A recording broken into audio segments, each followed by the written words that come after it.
esse programa Tomando Consciência. Nós estamos aqui com o professor Jean Paul Metzger, da Universidade de São Paulo. Ele fez uma apresentação hoje aqui na Frente Parlamentar Ambientalista sobre a importância do Código Florestal, da reserva legal, no contexto da conservação da biodiversidade e dos serviços ambientais. Professor, se eu puder resumir assim, um pouco do resultado da sua pesquisa e a importância dessa pesquisa para subsidiar os debates que vêm sendo feitos aqui no Congresso Nacional. Por favor.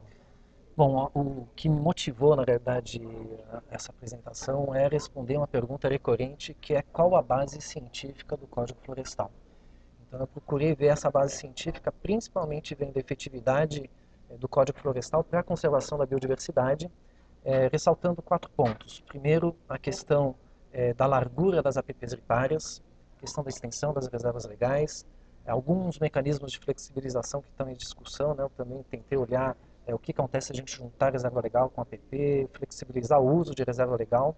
E, finalmente, a questão das reservas legais, se elas devem ser distribuídas por propriedade, ou por bioma, ou por bacia. Então, em relação ao primeiro ponto, eu fiz uma revisão sistemática na literatura, considerando assim, os melhores artigos internacionais, revisão por pares.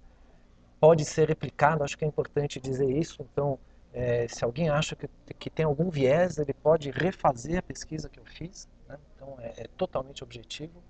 Em relação à largura das APPs, eu trabalhei com trabalhos, eu considerei trabalhos no Brasil, com ecossistemas brasileiros, são 12 trabalhos em todos os biomas brasileiros, e eles mostram basicamente que para conservar a diversidade biológica e para que esses corredores ripários funcionem como fluxo gênico, a gente precisa não de 30 metros de cada lado, mas no mínimo 50 de cada lado, idealmente 200 de cada lado. O senhor fala corredor ripário, é a mata ciliar. É a né, mata mais, ciliar. Isso. Está mais acostumado a ouvir isso. Com mata Exatamente. ciliar. Ou seja, considerando critérios científicos, seria necessário ampliar e não reduzir a faixa de proteção ao longo dos rios. E é importante dizer que essas faixas ciliares de mata ciliar, elas têm várias funções. Proteção de recursos hídricos, proteção dos solos e conservação da biodiversidade. E o que eu estou mostrando é que para a conservação da biodiversidade é necessária uma expansão. Isso não quer dizer que faixas menores não possam ser úteis em termos de conservação de recursos hídricos e de proteção de solos. Mas se a gente quiser uma APP que seja funcional para todos os critérios, a gente precisa de APPs mais largas. Então quer dizer que se a necessidade há de alterar a legislação florestal brasileira é no sentido de aprimorar, ampliar as áreas de preservação. E em relação à reserva legal, tem algum resultado assim que chame mais atenção? Só complementando ainda, esse resultado que eu falei para vocês da necessidade de ampliar, ela não é dependente do bioma, não é dependente do grupo taxonômico, aves, mamíferos. O que eu mostrei, o que a literatura mostra, é que essa ampliação é necessária em todos os casos. Então não há justificativa de você delegar ao Estado o poder de definir essas larguras de APP. A gente pode fazer uma geral. Em relação à reserva legal, é difícil de explicar em pouco tempo aqui, mas existem teorias consolidadas da física, da biodiversidade, que mostram que, no caso da Amazônia, se a gente considerar a teoria da percolação, ela diz que, na realidade, você precisa de uma cobertura de pelo menos 60% para você manter paisagens permeáveis. Ou seja, o Código Florestal, tal qual ele está hoje, que é 80%, ele é suficiente, porque, na realidade, ele incorpora já a reserva legal e a APP no caso da Amazônia. Isso. Então, na verdade, sustenta o código tal qual ele está hoje. Na realidade, a reserva legal poderia ser reduzida a 50%, a 60%, somando-se aí também, além disso, as APPs.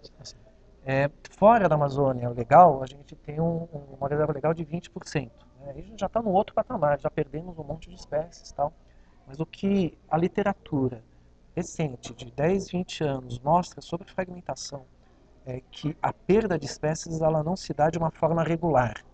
Ela tem pontos de ruptura. E um ponto de ruptura é 30%. Abaixo de 30%, você só mantém espécies generalistas, você não mantém espécies sensíveis. Em 30% você tem um pouco de espécies sensíveis, você tem as espécies generalistas. Acima você tem algumas espécies mais sensíveis, o ideal que se fosse acima do limiar de percolação. E isso a gente tem um trabalho de 10 anos na Mata Atlântica, possivelmente um dos mais extensos trabalhos de biodiversidade da Mata Atlântica, que deixa isso claro. A gente precisa de paisagens com cobertura total de pelo menos 30% a 35%. Esse resultado, então, primeiro, muito obrigado, professor Jean Paul, uma contribuição importante aqui para a Frente Parlamentar Ambientalista, demonstrando que, na verdade, nós precisamos aprimorar a legislação florestal no sentido de viabilizar esses conceitos mais modernos de conservação, né, de ecossistemas, de serviços ambientais, e que o relatório que vem por aí, muito provavelmente, vem na contramão, né, e mostrando também que a gente tem base científica para fazer, de fato, a defesa do Código Florestal hoje em vigor, né? Muito obrigado, professor, e esperamos tê-lo novamente aqui em outros debates. Muito obrigado. Tá, obrigado.